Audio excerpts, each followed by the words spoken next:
Hi, today's podcast is all about root mean square velocity, Graham's law, and real versus ideal gases. This is a very quick overview so that you can understand the basics. And this is the part that actually overlaps with physics because now we're concerned not with Susie has a balloon and how big a container is, or if it's going to float or change its volume or pressure. We're actually concerned with how things are being put to work and how we're going to use gases and what's going to happen with them. So let's look at root mean square velocity. Root mean square velocity is an equation. So it says that the root mean square velocity, that's what that means right there, is equal to 3RT over the molar mass. Okay, this is just the equation. That's what it is. And if you think about what a velocity is, what's a velocity? It's meters per second, isn't it? That's what our units are in. So our units for our answer are going to be in meters per second. So that means, guys, that underneath this square root, somewhere I have to have a meter squared per second squared, right? To go ahead and get meters per second if you square rooted it. And that's all that has to be under there, and that's what it needs to cancel out unit-wise to get you meters per second. So let's look at my game for this, and why in the world I've got this mean and in square in red. Well, I'm going to tell you that they're mean to you twice, right? Isn't a square something that's 2? Right? If I squared something, it's 2, and they're mean to you twice. So this is how they're mean to you. First, you need to use R. And I don't know about you, but you're in the middle of a gas loss problem. I'm thinking of this R, aren't you? 0.0821 liter atmosphere mole Kelvin. Right, that's the thing we use in PV equals nRT for the most part. Well, guess what, guys? We are talking about work. We're talking about a gas going in, moving a piston or expanding a chamber. It's doing work. Work R is 8.31. So the work R we're going to use is 8.31 R, okay? And the problem with that is, you'll see later in a second when I talk about it, is the units for that, okay? And the units for that are in joules per Kelvin mole. Now, you don't need to remember this and label it when you're doing your work, but I want you to understand that that's a problem, okay? And the second thing they're going to be mean to you about is with, sorry about that, is with the molar masses. And the molar masses, usually on the periodic table, are in grams per mole. You need to change grams to kilograms. And we'll talk about why, all right? Just so you understand what's going on. But in the end, I want you to just put numbers in here. All right, so let's look at this for a second. We know our answer has to be in meters per second. Okay, so let me give you a problem. I have helium. It's bouncing around in a container at 25 degrees Celsius. It has a mass of 4 grams per mole. I know that because I can find that on the periodic table. So I want to know the root mean square velocity of helium at 25 degrees Celsius. That's the question. This I look up. Okay? So what am I going to plug in here? I'm going to go ahead and plug in this equation because this is my equation. I'm writing nice and big so you can see. I'm going to write the number 3 because, hey, that's what's there. What's R? I say, oh, they're mean to me twice. I'm going to use 8.31 R. And so I'm going to go ahead and put in work R. And what are the units for this? Okay, joule per Kelvin mole. And by the way, again, after I talk about this, you do not need to put units in. Okay, I'm just showing you so you understand. Well, I'm in a gas laws problem, so what do I do to my temperature? I've got to change it to Kelvin, don't I? So 25 plus 273 is 298. And I'm going to multiply all these numbers together, and that's going to be in Kelvin, isn't it? Okay, now, I've got my top going on. What's on the bottom? Well, this is molar mass, so I'm going to put it in 4 grams per mole. So what's going to happen? What cancels? I don't know about you, but I sure see that my moles cancel. My Kelvin cancels. And now I'm left with something called joules over grams. Well, let's see what that would look like if we actually put it underneath the square root, because that's what you're doing. Aren't you square rooting the units? Joules per gram after you do all the math. So I don't know about the square root of joules per gram, but I don't think it equals meters per second. As a matter of fact, a joule on the top here is equal to a kilogram meter squared per second squared. That's what a joule is equal to in physics. And we had grams on the bottom for molar mass, didn't we? Because the moles had canceled out. Well, looky here. This is where our meters squared and seconds squared come from, that we talked about square rooting to get our meters per second, yes? So that's going to go out fine. The problem is, I erased that, sorry, is now I have kilograms over grams. That's an issue, isn't it? So what do you need to do? Oh, look, you need to change grams to kilograms on the bottom. See that? So down here, I need to go ahead, grams go on the top, kilograms, excuse me, grams go on the bottom, kilograms goes on the top, kilograms are bigger, and there's 1,000 grams in it. You see how that works? Okay, so let me do this again and not put units in. I just did it to show you how the units work, if you're interested. Okay? If not, then what I need you to do is I need you, for the least part, to say, I'm doing a root mean square velocity of helium at 25 degrees Celsius. How do I answer this question? Oh, look, it's a root mean square velocity question. That means the answer is in meters per second. Okay? So I'm going to go ahead and take 3RT, oh wait, this is a gas loss problem, but it's a root mean square velocity problem. The first way they're mean to me is to say, use work R. Okay, I'm going to go ahead and change this temperature of 25 degrees to Kelvin. That's not being mean, that's just gas laws. And then I put 4 on the bottom, and I say, hey, the second way they're mean to me is I need to change this, which is in grams, right, to kilograms by doing this. Now you do your math. And when you do your math, you come up with the square root of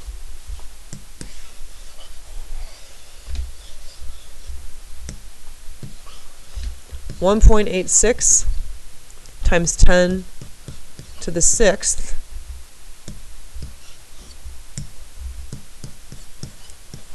and my units are meters squared per second squared, but you don't need to worry about that, okay? Because we're not even going to worry about units, we're going to worry just about the numbers.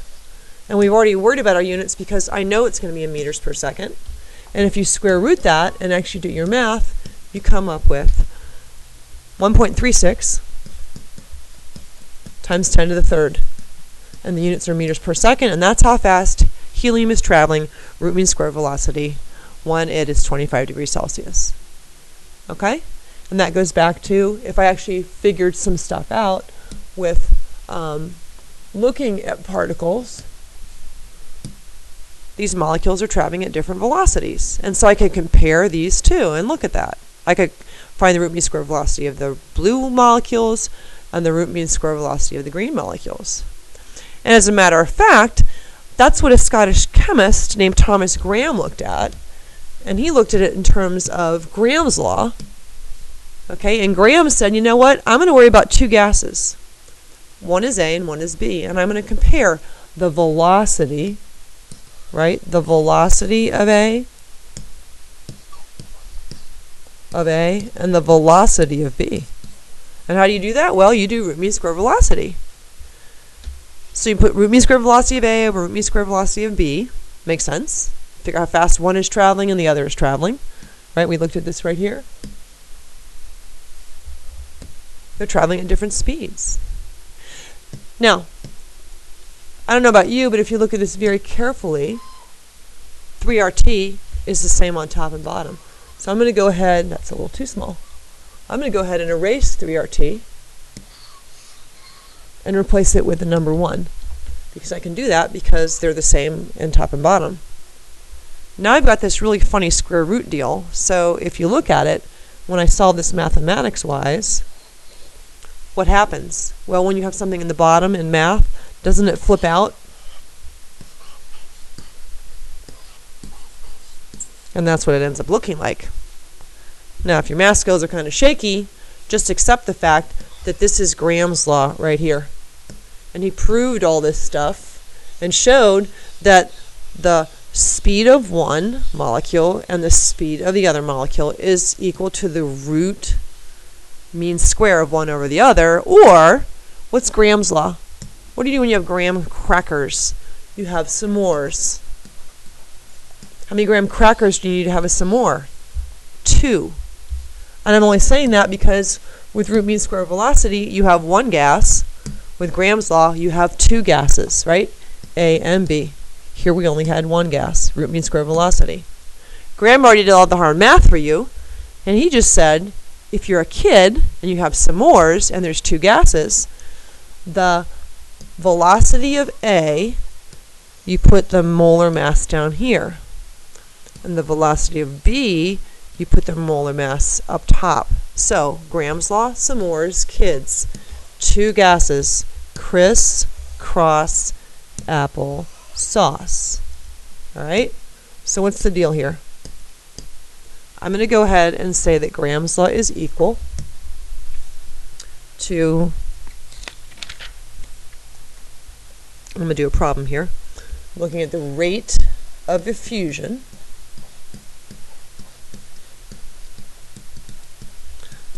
of A over B, and that's going to be equal to the molar mass of B over the molar mass of A. Okay? Now, he was concerned because if you look at these different particles, they can effuse or move through the hole in this container at different speeds. Why is that a problem? Well, if I was actually to look at these molecules and was concerned about them coming out of this container, these larger molecules are traveling slower and they're having a harder time bumping out through the container. Excuse me, the hydrogen's smaller actually. Let's look at oxygen. Oxygen's larger, look at that. They're traveling slower because they're bigger. And they're having a really difficult time going through the hole, aren't they?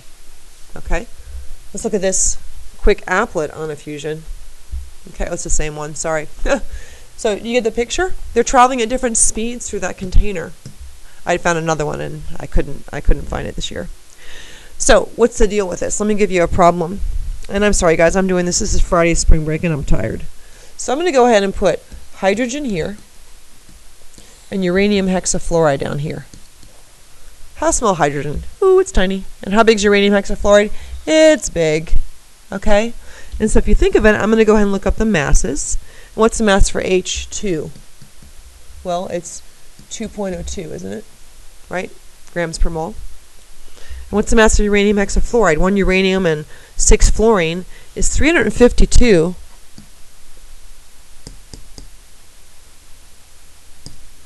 Sorry about that.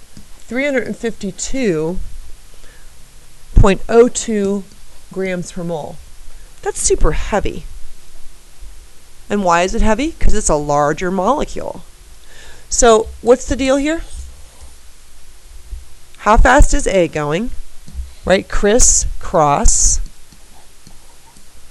apple, sauce. So I'm going to go ahead and take hydrogen's rate of diffusion up here, how fast it's traveling through an orifice, a hole, and put the mass down there. And I'm going to take uranium hexafluoride and put it down here and put its mass up top.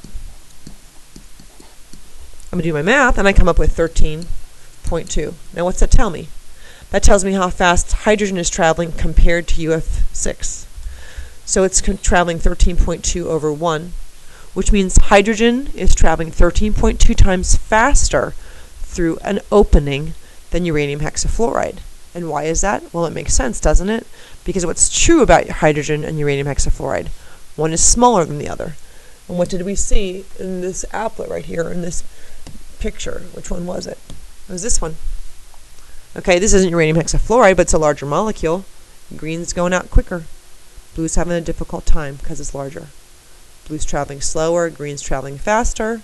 So it's diffusion. Okay? And this is very handy because if you think about a gas traveling from one place to another, right? So if you actually had a factory, and you had a factory on this side of town, okay, and a factory on this side of town,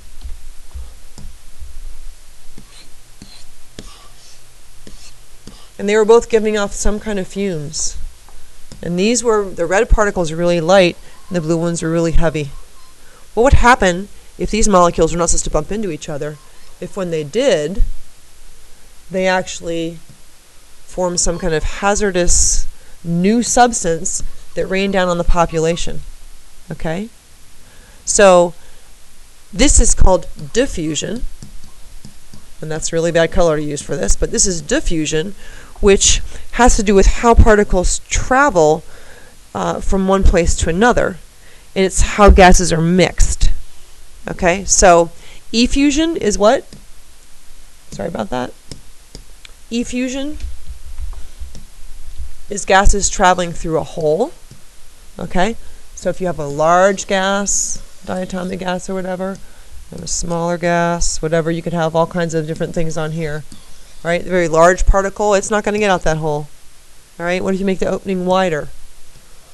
What's going to happen? Well, this is traveling super fast. It's going to go ahead. Sorry, wrong color there.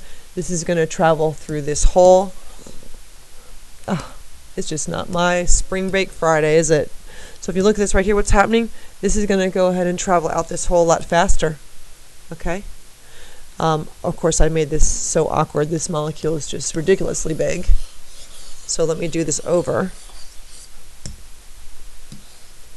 Opening. Okay? Molecule size. That'll fit there through eventually, won't it? Okay, you've got a bunch of those in here.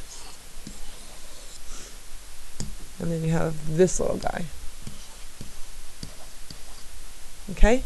Who's going to go through the opening first? The red one. That's called effusion. Why? It's smaller and it's probably moving a lot faster because it's lighter. Now what happens when they go through the container? So let me go ahead and move this. They go through that opening. Okay? And they're on this side of the opening. They've already come through here. Well, what happens over here? Here they mix. And this is called diffusion. Okay? It's just like a spray paint can. What happens in a spray paint can? Stuff comes out that opening. That's called effusion. And once it goes into the room, it's diffusion. Okay? So that's how you do a Graham's law problem. And sorry I went off on a tangent there. The last thing I'm going to talk to you about is real gases. So let's look and see what a real gas is. Okay? A real gas, if you look at this for a second, gases are traveling around, and I can't write on this one, but if you look on the left-hand part of this diagram, the molecules are so far apart they can't interact. They're moving around, they're super fast, they're not condensing or anything. There's no interactions between them, there's no attractive forces. Look at this one on the right-hand side, okay? It says it's actually the middle on this diagram, and you can see there's a blow-up of it. In this section, the pressure's greater, the volume's smaller. And what's true, there's actually attractions that can take place. So if you look on, where is it? Let me slide down here. I had a really nice one, and I don't know where it is now. Oh well, I will just draw it for you. How about that? So if I have a particle, here's a gas particle and here's a gas particle, and they bump into each other. When they bump into each other, they don't lose any energy whatsoever. They just keep being gases, and they go off in whatever directions. They're random in their motions. They're all over the place. Okay? And if this is the side of a piston, and these gases are smacking the side of the piston, I'm counting on them smacking that side of the piston with a certain velocity. I can calculate that, okay, using root mean squared velocity. But what if these gases had attractive forces? They don't normally. We're assuming things are ideal. We're assuming things are not at very cold temperatures or very small spaces. And what happens if you have cold temperatures or small spaces? Let's talk about cold temperatures first. Cold temperatures, the gases that are normally really, really fast are going to do what? They're going to move very, very slow. And so what's going to happen if this gas particle bumps into this gas particle if they're moving slowly? Well, before, there's no intermolecular forces whatsoever. We're going to assume they're not in an ideal situation. What happens when it's cold? Well, now all of a sudden, these two particles can go, hey, who are you? I can hydrogen bond here, or I can go ahead and have dipole-dipole. Or my London forces, which aren't that great, can all of a sudden interact. And then when these gases try and come over here and hit the wall of this container, try and push this piston in this direction, they're not going to. They're not going to hit the wall as well as if they would if it was very, very hot, or warmer at least, and they're moving around like this. They would go and hit the container. Because if you had two different gases that were trying to run into each other, they'd be moving so fast, they would have no time to slow down and go, hey, I can dipole-dipole with you, or hey, I can form a hydrogen bond. So the first time we're concerned about real gases is when temperatures are very cold. Okay, because molecules move slower, and therefore they can have intermolecular forces that actually can cause something to happen so that it changes the impact that molecules have. Okay?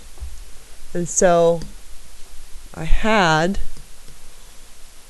here a picture of it hitting the wall, and I think this was one of them. So if you look right here, what's true? Look at this red particle, right? It's not hitting the wall as much. These other white particles are booming all over the place. That red molecule is actually attracted to, you see that, those 1, 2, 3, 4, 5 white particles there? And they're holding that red particle back from hitting the wall. Whereas normally, if it was going super fast, it wouldn't be a problem. It would go ahead and just hit the wall and not have a problem. If it hits it slower or faster, it's going to change part of a rocket falling off at a certain point or something. Okay? And that's not good. So that's one real situation. The other is when I have an increased pressure, which also means a decreased volume, right, with Boyle's law. And that's going to change how molecules interact, okay? Because that's actually going to change the volume in my PV equals nRT problem. Right? Okay? So this cold is going to change my pressure in my PV equals nRT problem. And this is actually going to change my volume. Okay? So the ideal gas law question is, or equation rather, is really PV equals nRT. It's just manipulated so that it's pressure, absolute, plus an A. And no, you don't need to memorize this, okay? This will be given to you. But let's just look at this for a second. So here's my P. Okay? I have a correction factor here, don't I? Okay? And I'm going to go ahead and multiply that by V. There's my V. All right? And I have another correction factor, don't I? This one right here. Equals nRT. I'm correcting for the fact that in a container, look at this. Do you see the red part right there? That's the gas that's actually the space it's taking up in the container. So all that yellow is empty space, and that red is the amount of volume that the gas would actually take up. Now look at the red and the yellow in the right-hand side with high pressure. That gas actually takes up more space, doesn't it? Okay? So the smaller your container, right? You understand this or not? Here's a container, and I have this much gas in it, right? Which in reality, it's going to spread out all through this container. This much gas. What happens if I take my container smaller and I have this much gas? It's still going to spread out, but my gas actually takes up space compared to the size of the container, all right? What if I make my container even smaller? Oh, look at that. It takes up even more space in the container. When I make my container this big, look how much space that gas takes up. So now I have to actually subtract that gas from my container. I need to take the size of my container and subtract the amount of space that this gas takes up, because it actually matters now. Here it doesn't matter, does it? The container's so big compared to the volume. Now, what the heck did I just talk about? When gases are cold and when they're in small spaces, conditions change from ideal to real. This is the ideal gas law. Right, Susie has a balloon. It's not a big deal. Gases are moving around. We don't really care. She's got a balloon. This is going to Mars. This is going under the ocean in a submarine. This is going in outer space. Now, the thing you need to know is there's two correction factors. This is A, and A corrects for intermolecular forces. Okay? And this corrects for size of the molecule.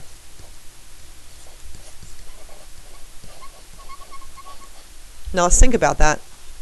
What are intermolecular forces influenced by? They're influenced by cold temperatures.